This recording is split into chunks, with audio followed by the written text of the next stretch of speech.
सबसे पहले चलता हूं सेक्युलरिज्म के शहंशाह, बादशाह, परवरदिगारे आलम शोएब जमई के पास, जो गंगा जमनी तहजीब के सबसे बड़े चैंपियन है इस दुनिया के। मैं सबसे पहले शोएब जमई आपसे जानना चाहता हूं, सबसे पहले कोरोना फैलाने वाले मौलाना साद थे, अब तो मालूम पड़ रहा है ये गुंडे, बलात्कारी, रेपिस्ट, हत्या करने वाले, जमीन कब्जाने वाले, मंदिरों को तोड़ने वाले, शमशान भूमि को कब्जा करने वाले जमाती हैं। आप तो बचपन से इनको जानते हैं, इनके चरित्र का क्या आपको पता नहीं था शोएब जमई? आप तो बचपन से जमात में जाते हैं, इतने निकृष्ट कार्य हैं, आपको शर्म नहीं आती है देख के? दीपक जी, सबसे पहले तो बहुत शुक्रिया, आपने मेरी तारीफ की है। हालांकि इस तरह के नफरत भरे डिबेट में मैं आना नहीं चाहता था, लेकिन सिर्फ आने का मकसद ये था कि आपको मुझे बताना था और पूरे देश को ये बताना चाहता था कि दीपक चौरसिया इस वक्त हिंदुस्तान के सबसे बड़े दंगाई पत्रकार हैं, जो हिंदुस्तान में हिंदू मुस्लिम नफरत फैलाने की लगातार कोशिश कर रहे हैं और कोरोना के काल में हकीकत दिखा रहा हूं, उसके लिए आप मुझे दंगाई कहे, दलाल कहे, वो जो क्या कहते हैं आप एक शब्द में कहना नहीं चाहता, BNT, वो भी कहे चलेगा। आप तो सेक्युलरिज्म के शहंशाह हैं, कल जाइए मेवात में धरना दीजिए ना वहां जाकर। आप तो अंकित शर्मा के घर गए थे, उनकी मां को ये बोलने की आप उनको न्याय दिलाएंगे। जाइए मेवात में न्याय दिलाइए, मीना को न्याय दिलाइए, निधि को जिसको नादिया बना दिया गया, दिलवाएंगे न्याय, बोलिए ना। मैं दंगाई हूं, आप क्या हैं शोएब जमई? अपनी गिरबा में झांक के देखिएगा कभी, आप क्या हैं? मैं बताता हूं मैं क्या हूं। मैं तो वो हूं जो अंकित शर्मा के लिए भी हक इंसाफ की आवाज उठा रहा था, तो निधि के लिए भी मांगिए और मीना के लिए भी मांगिए, वरना आप दोगले हैं।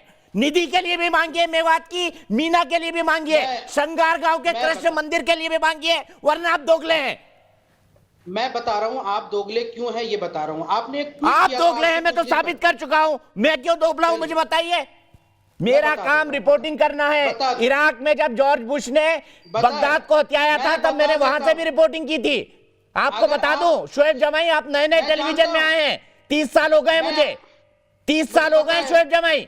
मुझे पता, आप नए नए डॉक्टर बने हैं, नए नए वैज्ञानिक बने हैं, नए नए गीतकार बने हैं, नए नए गायक बने हैं, नए नए सामाजिक कार्यकर्ता बने हैं, नए नए आंदोलनकारी बने हैं, नए नए सेकुलरिज्म के सबसे बड़े शहंशाह बने हैं। मुझे सर्टिफिकेट आप दें, मुझे कोई फर्क नहीं पड़ता। आपके सर्टिफिकेट से मुझे कोई फर्क नहीं पड़ेगा। मुझसे बड़े दंगाई आप हैं, क्योंकि शाहीन बाग के पैरोकार आप थे और शाहीन बाग ने दिल्ली में कैसे दंगा फैलाया पूरा देश जानता है। मत मानिए, अरे इतना दिल होना चाहिए ना, आप बड़े पत्रकार हैं। मेरी कटाक्ष और मेरे, अरे भाई मेरा दिल तो हिंदुस्तानी है। सुनिए शोएब जमई, मेरा दिल तो हिंदुस्तानी है, इस पर फर्क नहीं पड़ता आप जैसों की बातों का। ठीक है, अब मैं आपको यहां से एक तथ्य बताता हूं। आज से कुछ दिन पहले केरला में एक गर्भवती हथनी की हत्या हुई थी। आपका ट्विटर मैंने पढ़ा, आपने लिखा कि अरे मेरे भैया, मेरे राजा, मेरे अनमोल रतन, मेवात की बात कर रहा हूं। और आपको मालूम होना चाहिए उस ट्वीट के लिए मैंने माफी मांग ली थी।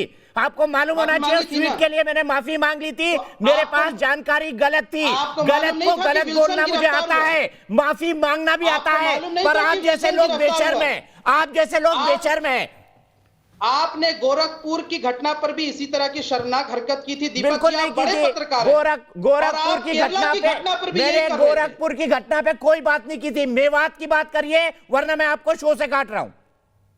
नहीं, मैं मेवात की बात कर रहा हूं। बस आपको बताना यह था कि चूंकि आप एक तरफ एक पक्ष को ही लेके चलते हैं, क्योंकि आपके ट्विटर से भी ये साफ झलकता। मैं कहता हूं कोई कैराना का मामला आया था, आपको याद होगा, बाद में जांच हुई तो पता चला कि जो लोग वहां से पलायन किए थे वो तो अपने कई सारे जो तिजारत की वजह से और बहुत पहले छोड़ के चले गए। ये जो मेवात में, मैं जानता हूं कि मेवात में हिंदू मुसलमान हमेशा से साथ मिलकर के रहते हैं। मैं तो बताइए ना 20% क्यों रह गए हिंदू 50% से? जवाब दीजिए ना। इसलिए बहुत बड़े सेक्युलरिज्म के चैंपियन है आप।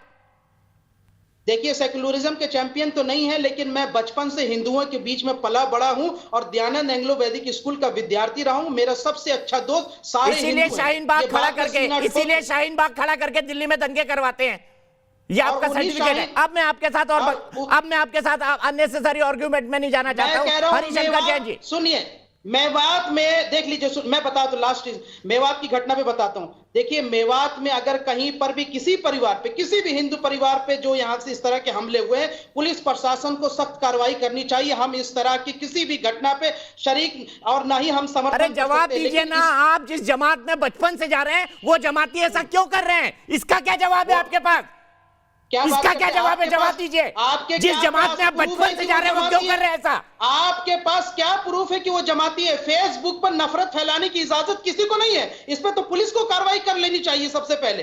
फेसबुक पे अगर शोएब जमाई भी नफरत फैलाएगा तो शोएब पुलिस जमाई, कार्रवाई करेगी। शोएब किसी जमाई, को भी नफरत, अगर आप जमात जी। में जाते हैं तो इतना बेसिक जीके आपका होना चाहिए कि तबलीगी जमात का जन्म मेवात से हुआ है और वहां के 90% मेव मुसलमान जमाती हैं। अब मैं आपको एक शब्द भी बोलने की इजाजत नहीं दूंगा क्योंकि आपका आप जानते सामान्य हैं ज्ञान, ये आपका सामान्य ज्ञान आप शून्य मेरी है। जुबान- आपका सामान्य आप ज्ञान मेरी शून्य जुबान है।